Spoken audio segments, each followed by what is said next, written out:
Bueno, muy contento de estar aquí en esta mañana. De veras que para mí es un privilegio compartir y un honor.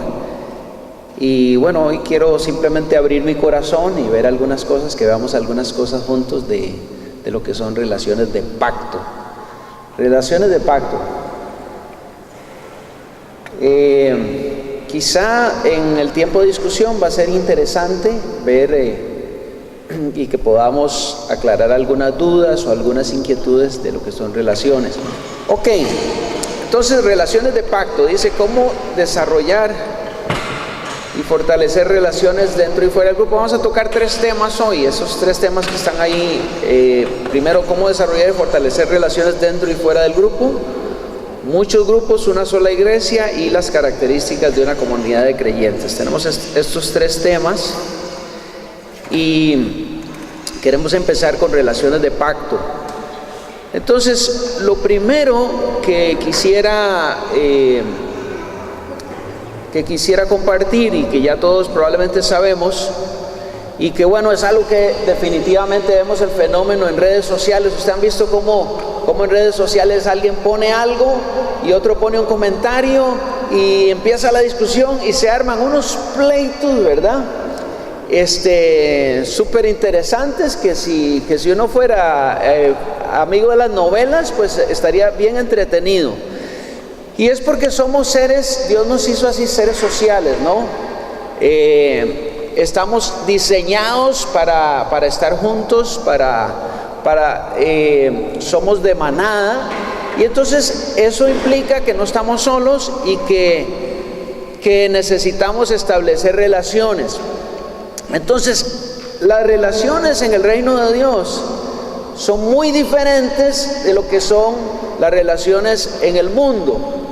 Obviamente las relaciones en el mundo están dadas mucho por conveniencia, por interés. Han visto que cuando alguien tiene buen dinero y va a la cantina e invita a todo el mundo, pues le sobran los amigos. A esa persona está siempre rodeada de amigos, ¿no? Porque hay un interés. Esa es la motivación en el mundo. Las relaciones en el reino de Dios tienen un contexto totalmente diferente. Están basadas en el compromiso. Y quizá el mejor ejemplo de esto es el compromiso que Dios ha hecho con nosotros, ¿verdad? Dios ha establecido un pacto con nosotros. Por ahí podemos leer en algunos textos, ahí en el punto 3 dice Deuteronomio 5:2, dice: Jehová nuestro Dios hizo pacto con nosotros en Horeb. Génesis 5:18, en aquel día hizo Jehová un pacto con Abraham, diciendo: a tu descendencia daré esta tierra, desde el río de Egipto hasta el río grande, el río Éufrates. Segunda Timoteo 2:13, ahí en el punto 3:1 dice: si fuéramos infieles, Él permanece fiel, Él no puede negarse a sí mismo. Entonces, vemos a través de la Escritura cómo Dios es el primero en darnos el ejemplo y en decir, bueno, el tipo de relación que yo quiero que ustedes tengan es: imítenme a mí, ¿verdad? Yo he hecho un pacto con ustedes y yo, por más que ustedes fallen, yo no voy a cambiar. Y entonces obviamente nosotros no tenemos esa capacidad, pero por la gracia de Dios y por su ayuda, pues sí podemos pedirle que nos dé su bendición y su gracia para establecer relaciones de ese tipo. Y quizá aquí quisiera hacer una diferencia entre lo que es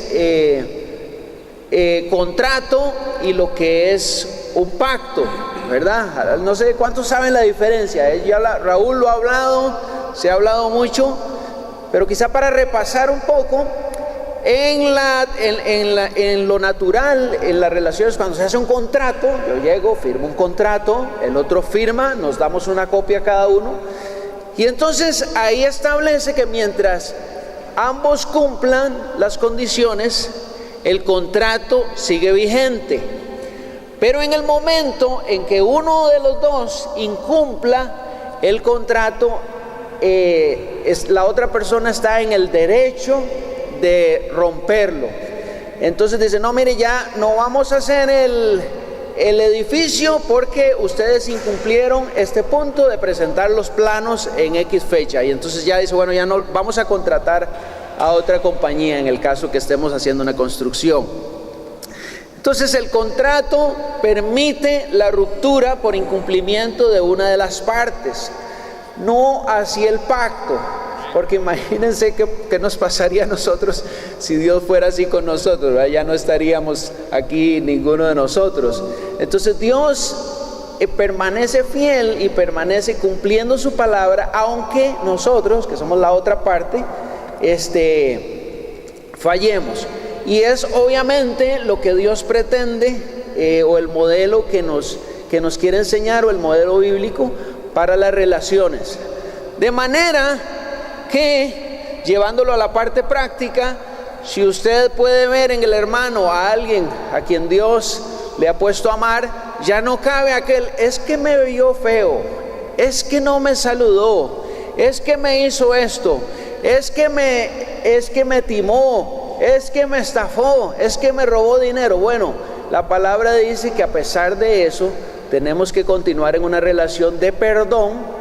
Quizás si alguien lo engañó en la parte económica, pues probablemente usted no va a hacer más negocios con esa persona, pero sí puede estar sano en su corazón, decir, si esa persona quiere mi amistad, si esa persona necesita algo, yo voy a servirle y voy a pasar por encima de la prueba.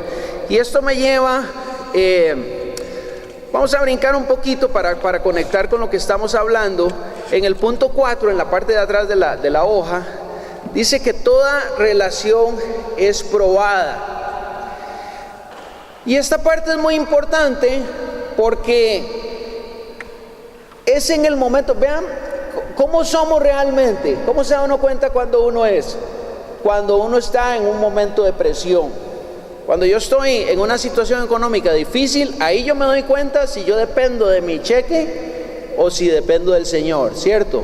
O sea, mientras esté en bonanza, digo, Señor, gracias por tu provisión.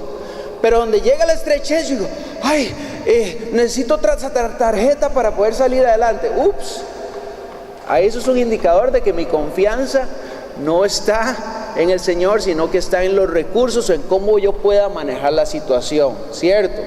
En cambio, si digo, bueno, Señor, he sido fiel, te he honrado con mis finanzas, he sido ordenado y por alguna razón estamos en estrechez.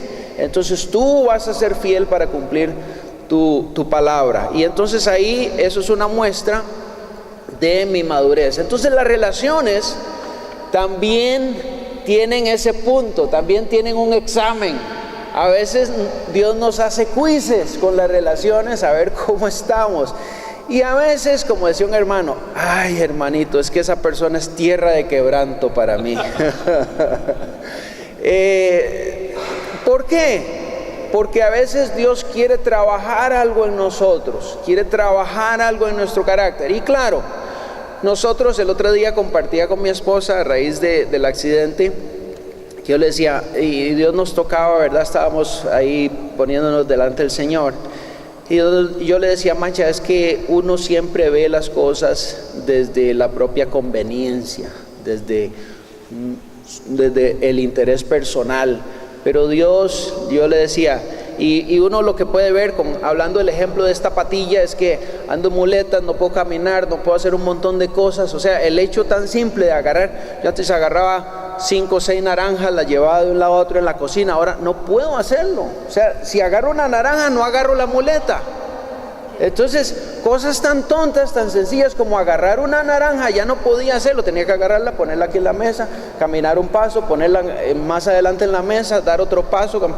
Dios mío, una tarea titánica para mover una naranja de un lado de la cocina a otra, algo tan sencillo. Entonces yo le decía a ella, Dios no está preocupado en mi interés personal, Dios no ve la vida desde mi punto de vista, Él tiene un plan grandísimo, Él tiene un plan que está por encima de mi comodidad, que está por encima de mi bienestar y que algún propósito tiene para que yo me haya caído y esté aquí y esté aprendiendo una lección y que más bien me guardó de algo más grande.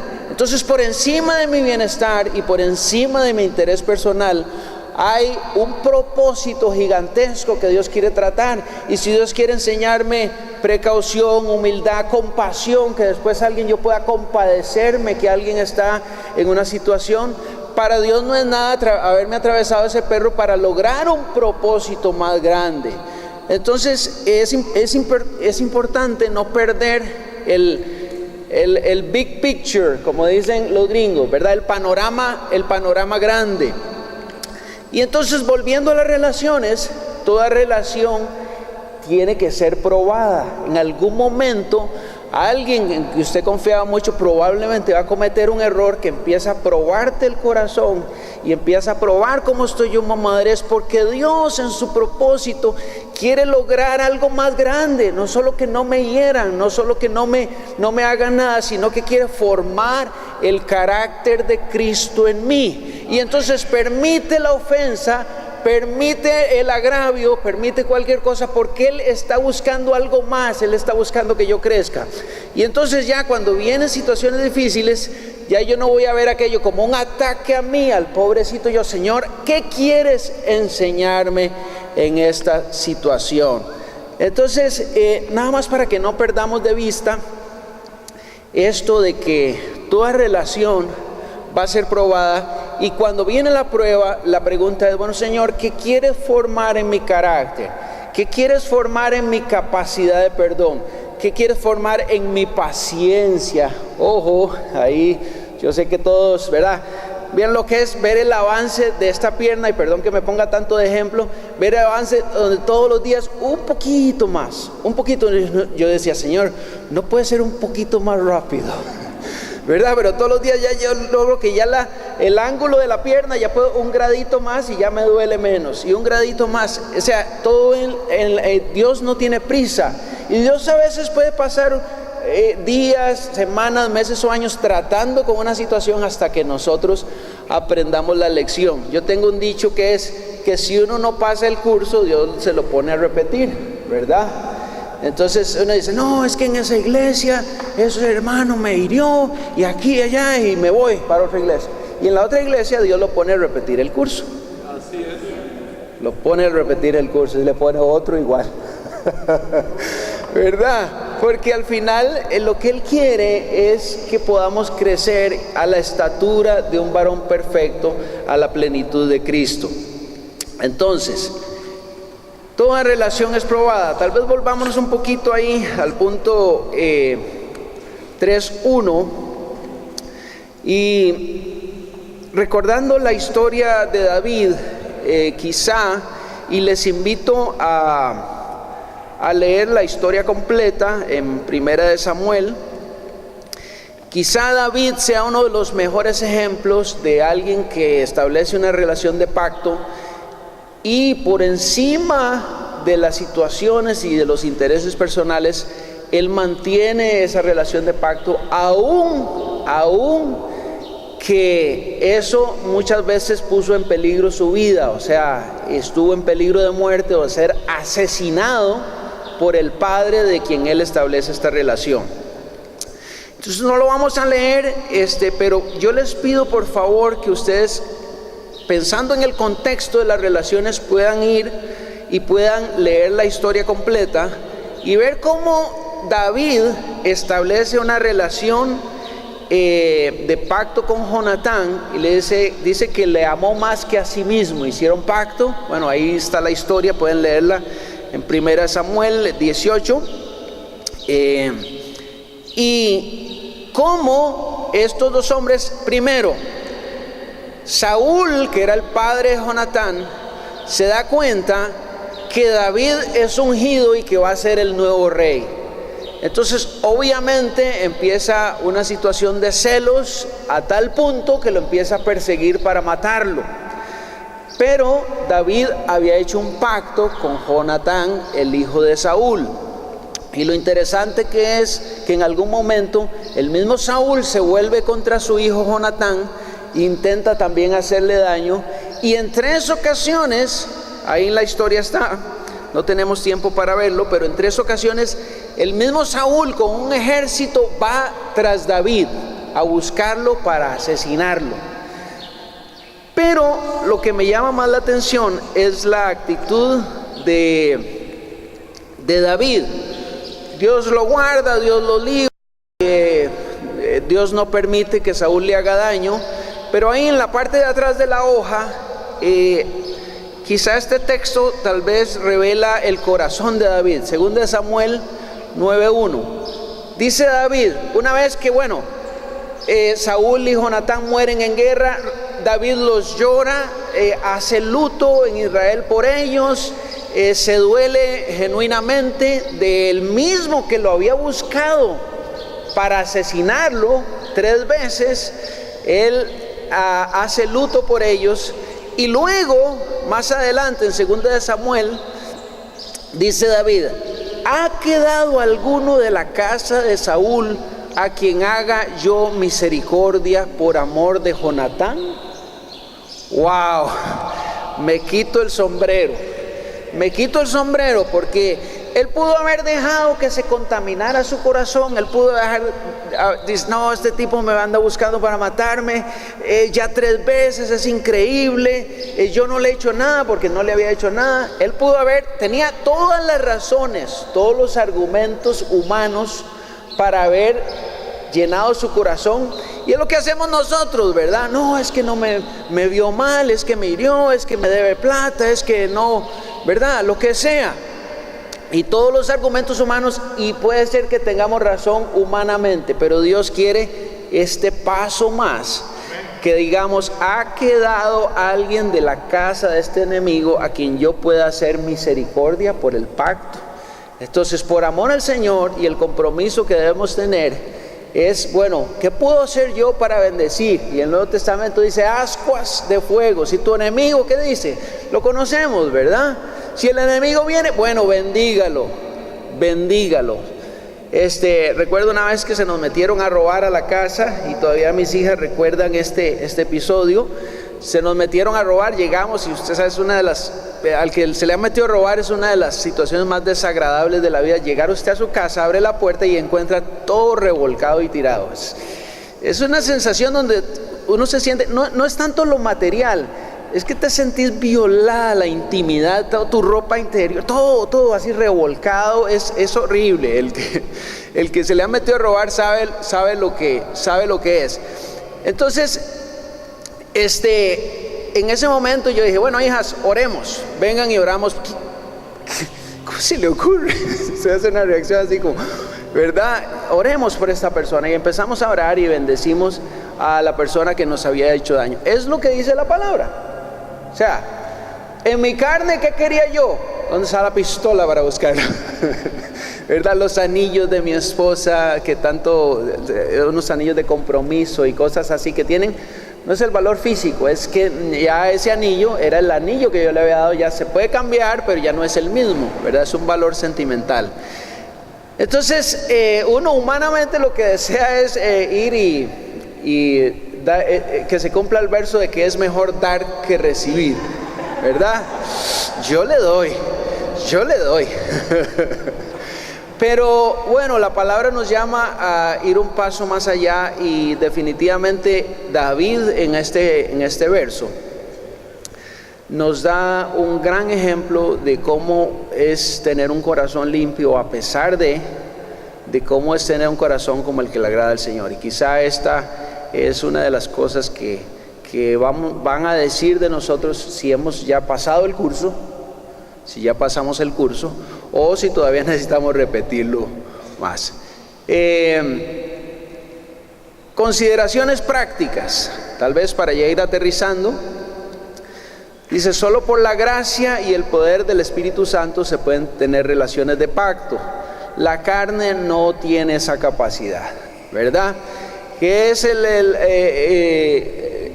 fruto de la carne? Léalo ahí en Gálatas 5, celos, iras, contiendas. Eso es lo que da la carne, eso es lo único que puede producir. Más el fruto del Espíritu, amor, gozo, paz. Solo el Espíritu puede producir en nosotros, ¿verdad? Porque esta carne es demasiado incapaz y demasiado corrupta para producir algo bueno. Entonces, solo por medio del poder del Espíritu Santo se pueden tener relaciones de pacto. Depender de Dios y no se deje llevar por los sentimientos. Los sentimientos Dios los puso. No es que son malos, lo que es malo es cuando uno es gobernado por los sentimientos. Normalmente, si uno está molesto, si uno está enojado, si uno está... yo he aprendido que no debo contestar un correo si estoy enojado. Sobre todo porque queda por escrito y después usted dice, ay Dios, ¿qué dije? Y entonces ahora yo cuando tengo que escribir un correo, no, mejor lo dejo reposar, esto no está bien, me malinterpretaron, lo que sea que haya pasado. Y entonces ya después más tranquilo, ya bueno, Señor, ayúdame a escribir algo que sea de edificación y bueno, ya pero no crean, ha llevado años llegar ahí y ha llevado muchas metidas de pata también, de ofender y de decir cosas que uno después dice, ¿por qué lo dije? ¿Por qué escribí ese correo en ese momento? O dije la palabra en ese momento, ¿verdad? Hay quizá 3 recomendaciones que yo le daría, y bueno, ustedes saben que creemos en las relaciones de compromiso entre nosotros, y alguien dijo que uno debe tener siempre en la vida espiritual un Pablo, un Timoteo y un Bernabé. Entonces, como para resumir las figuras, Pablo, con respecto a Timoteo, hablemos de Pablo y Timoteo. Entonces, Pablo era el mentor de Timoteo, era su pastor, era su guía espiritual, era el que lo orientaba. Timoteo seguía sus pasos. Entonces mi invitación es para que hoy todos vamos a tener aquí un Pablo. Bueno, ¿quién te está guiando?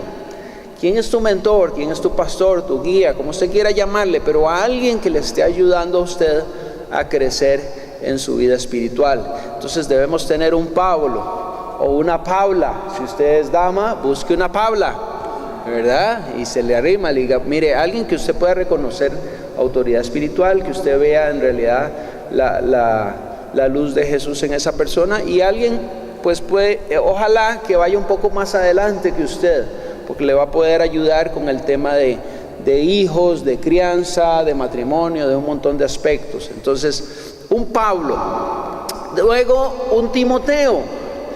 Cuando tenemos un Timoteo, quiere decir que yo me estoy reproduciendo, que estoy cumpliendo la comisión de hacer discípulos. Estoy no solo recibiendo de alguien, sino que estoy mentoreando, discipulando, pastoreando, como usted quiera llamarle, a otra persona. Estoy haciendo discípulos, para usar la palabra correcta según Jesús. Entonces, si yo tengo un Timoteo, yo estoy haciendo discípulos. Quiere decir que me estoy reproduciendo, soy una buena oveja.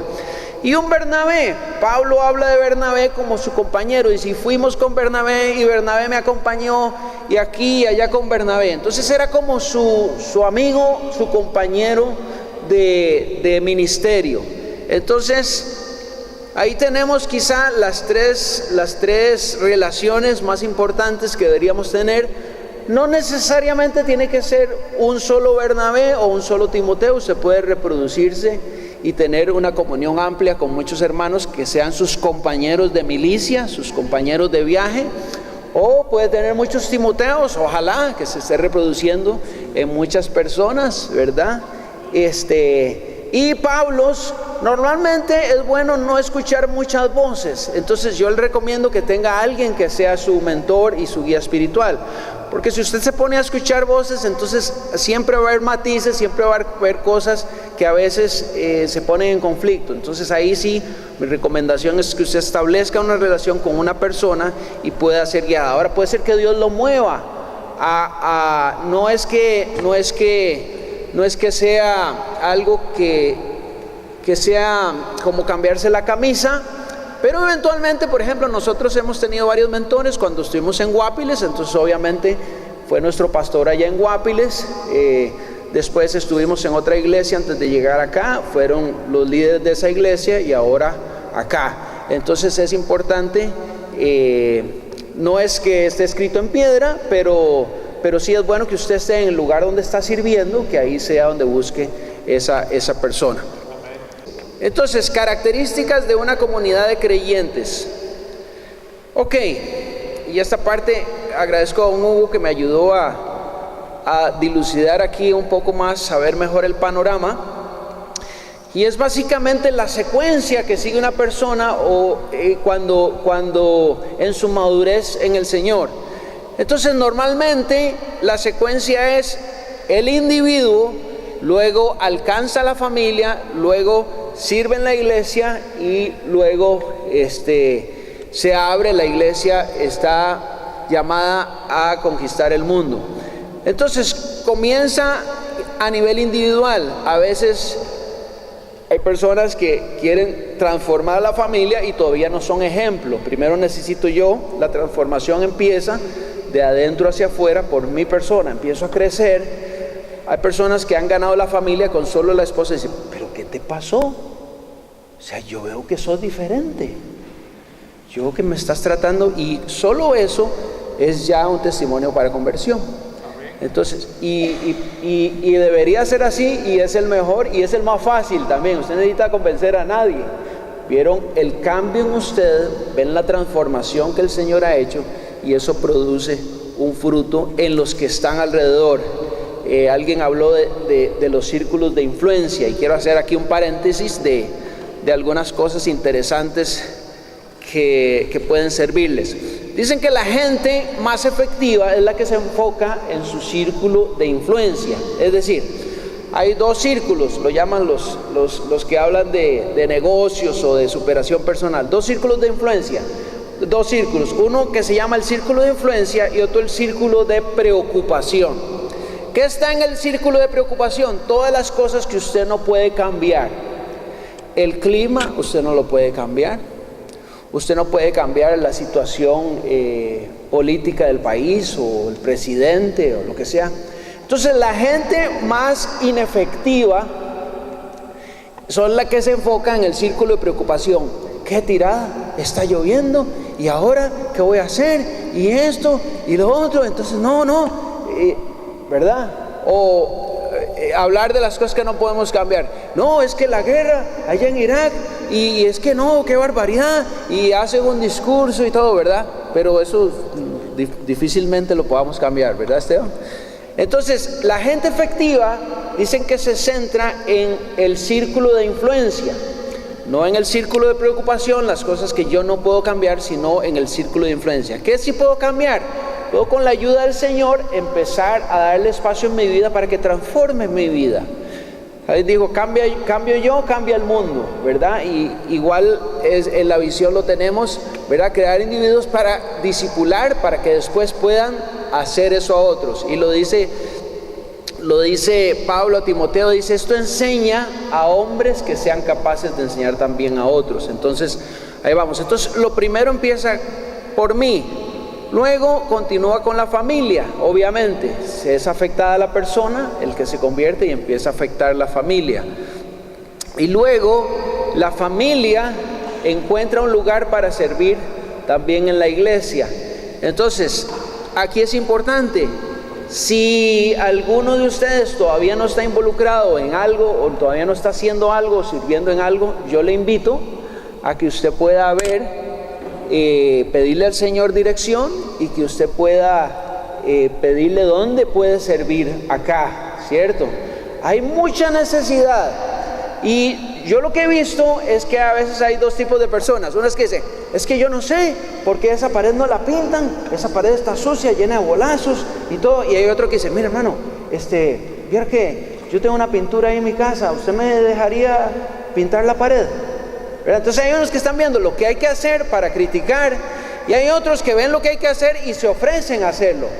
Yo le invito a que usted sea de ese segundo grupo, ¿verdad? Porque normalmente hablar es fácil, pero a veces cuando ya uno se mete y empieza a ver por qué no se están haciendo las cosas, se encuentra que es más difícil de lo que usted pensó, ¿verdad? Entonces yo le invito, sea de los que ven la necesidad y dice, aquí están mis manos, ¿cómo puedo ayudar? Y si no está sirviendo en algún área aquí en la congregación, pues yo lo invito a que usted busque un área a que ore y que pueda pedirle al Señor, ¿dónde puedo yo servirte acá? Para que todos estemos sintonizados en servicio. Amén.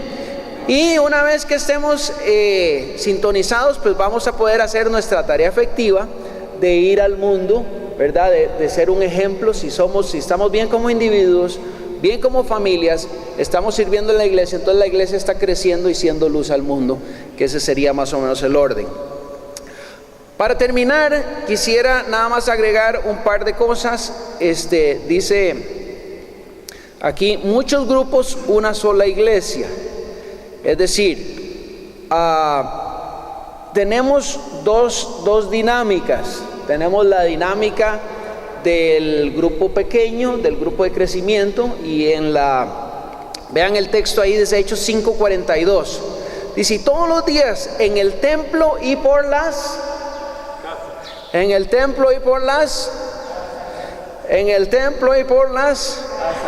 muy bien.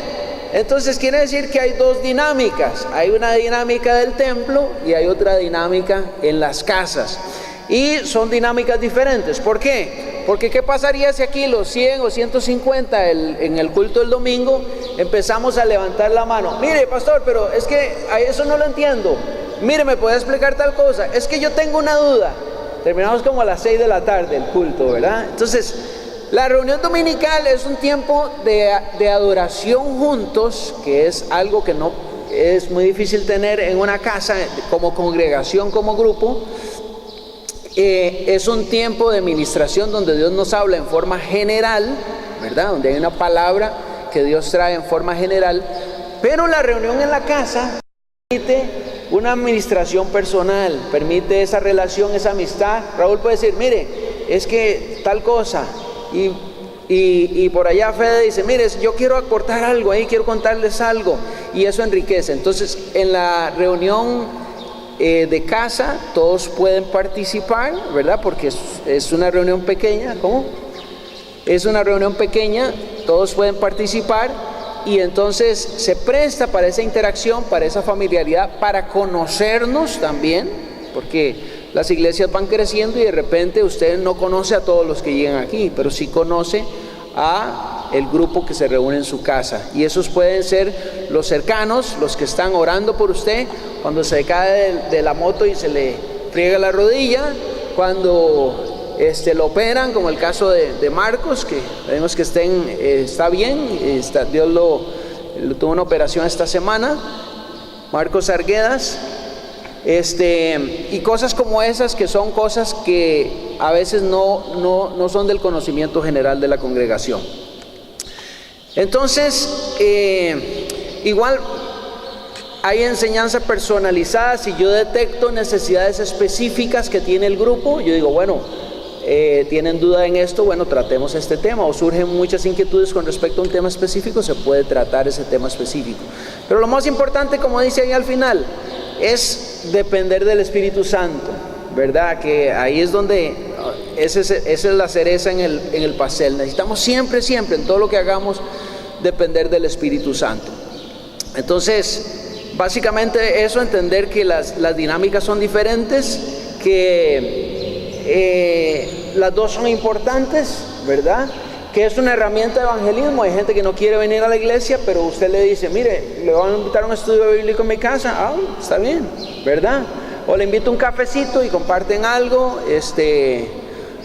así es que se presta para mucha familiaridad y para acercar a personas que quizá no vendrían aquí a la iglesia, y seguir llevando el evangelio a tanta necesidad que hay. Uno ve definitivamente la gran necesidad, ¿verdad? Las familias, usted las ve en buenos carros, usted las ve prosperando económicamente, pero adentro es un desastre, es un infierno, ¿verdad? Los hijos los están cuidando en las guarderías, o sea, es complicado. Entonces tenemos todo un reto por delante para que de veras la iglesia pueda hacer un impacto en esta sociedad que está bien confundida. La sociedad está confundida porque ha aprendido ya a no oír la voz de Dios, sino muchas voces. Y ahora, como cada uno tiene su verdad y hay que respetar el pensamiento, entonces eso es algo que definitivamente hace que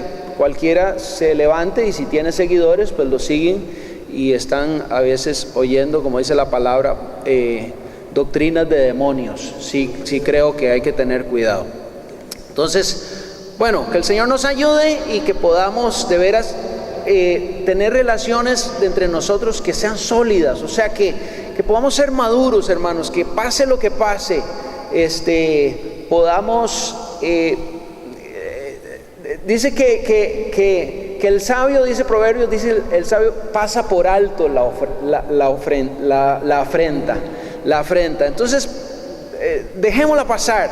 Seamos como decía Cash Luna, tiene un dicho, dice que seamos del escuadrón antiofensa. Dice que usted tiene concha de tortuga, o sea, nada le pasa, ¿verdad? Le hacen y es concha de tortuga, nada le pasa, del escuadrón antiofensas. Que el Señor nos ayude.